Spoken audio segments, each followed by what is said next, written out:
Everyone knows that building a strong company culture is really important for your own employee retention, to providing the best service for your clients, and also just to enjoy your day to day. Nobody wants to work at a job where you don't like the people you're working with. So, company culture is vital. But how do you ensure you have great company culture when you're working with remote team members?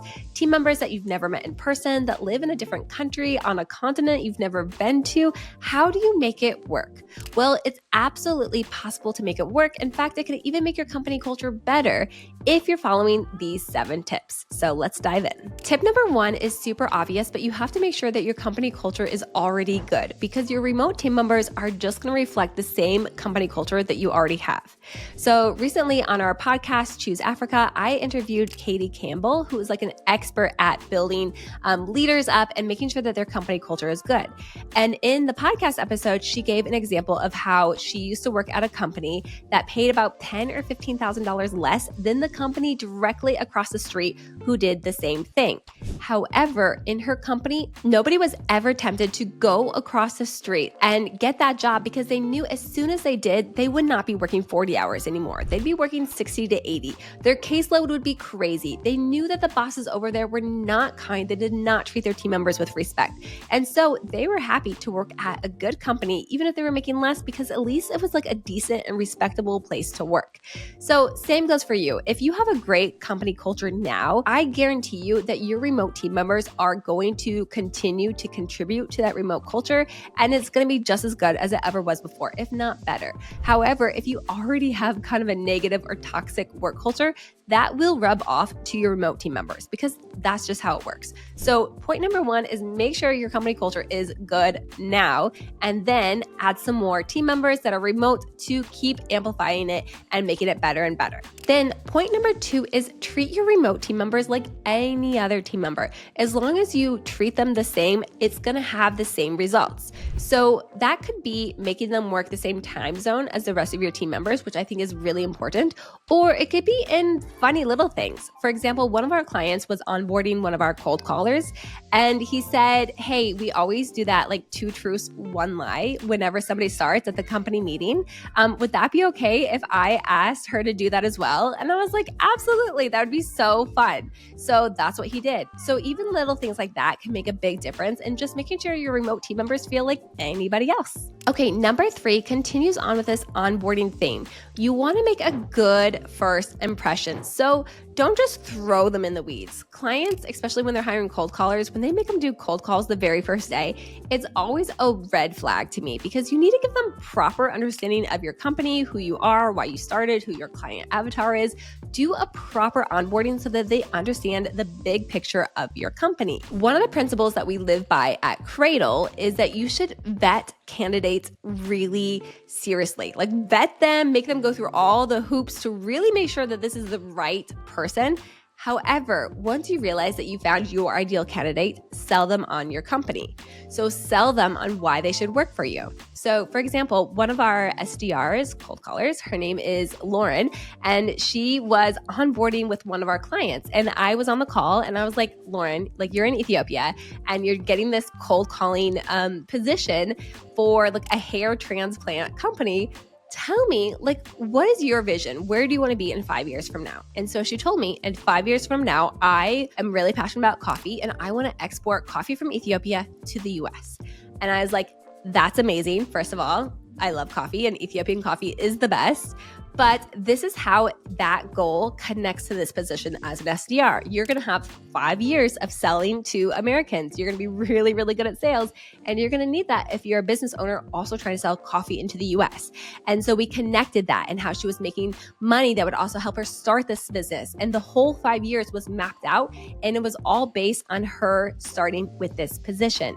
So you can do the same thing. For example, another one of our clients is a company that helps get rid of mold in your house. If you've ever dealt with mold in your house, it's horrendous. And our client is like the best at what they do. And so they onboarded one of our cold callers who has a background in medical field, but she also loves sales. And so it was very clear to them, like, this is your dream job. Like, this is medical and this is sales together.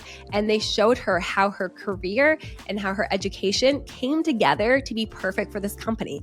And she loves that job. Like for her, it is like the dream job. She thanks us all the time for her getting it. So whoever you're onboarding, especially your remote team members, ask them, like, what is your 5-year goal? And this is how you're going to get there while you're in this company. Point number 4 is good communication. So add your remote team members to your Slack or your Teams, give them a company email, and do regular meetings with them. I personally love a good daily stand-up. However, if that's too much for you, meet them every other day. What you want to do is first go over the work that they're doing, give them feedback on it, but also get to know them. A lot of our clients have told me, like, I love asking Kadist about her country. I had no idea that they celebrate New Year's in September in Ethiopia. And like, you can see that the clients actually genuinely enjoy learning about a different country as much as they love sharing about their country with whoever that they hired. So do communication both for work purposes, but also don't be afraid to go outside the box and be like, what is it like? What was your school like? And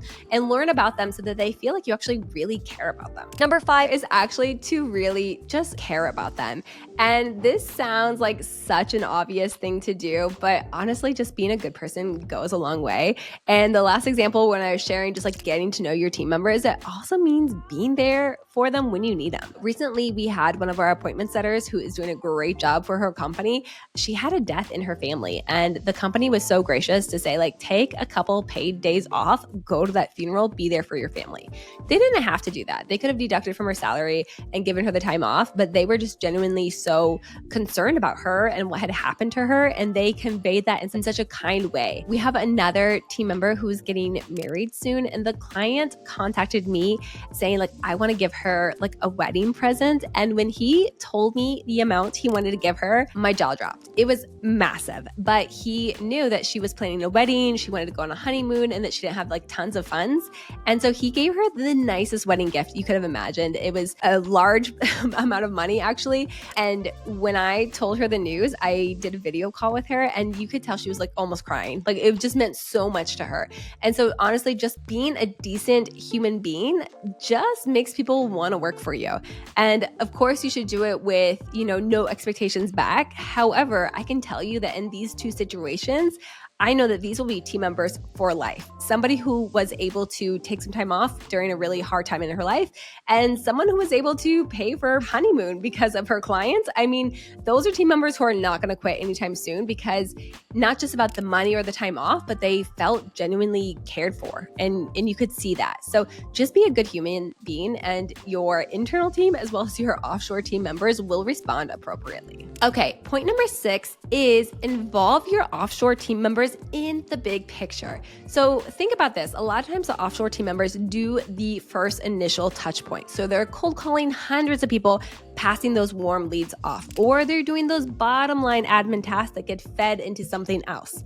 However, if you want them to be really strong team members and also buy into your whole company mission, show them the grand picture. Help them to understand more about your company.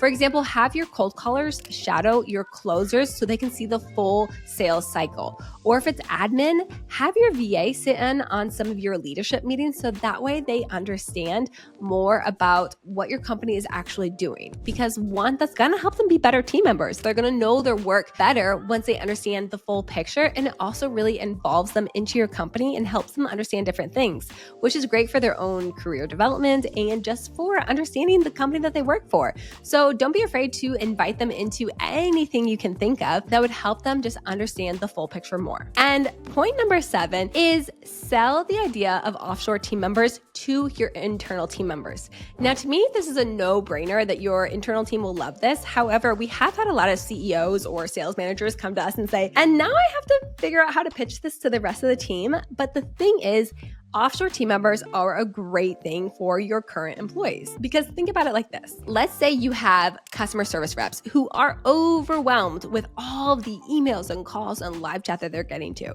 They're probably working extra hours and they're probably really stressed out.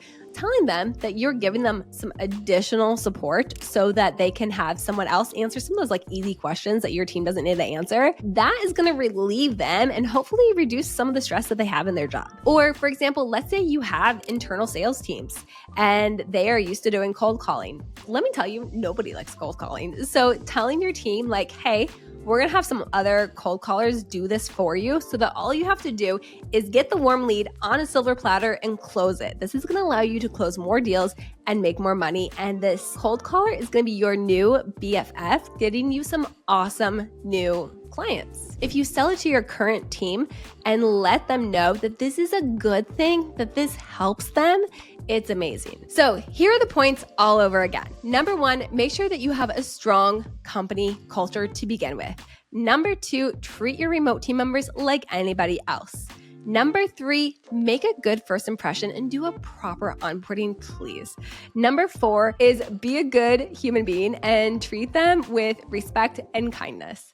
Number 5 is meet with them regularly and help them be able to reach out to you whenever they have questions, do daily stand-ups, involve them into team meetings.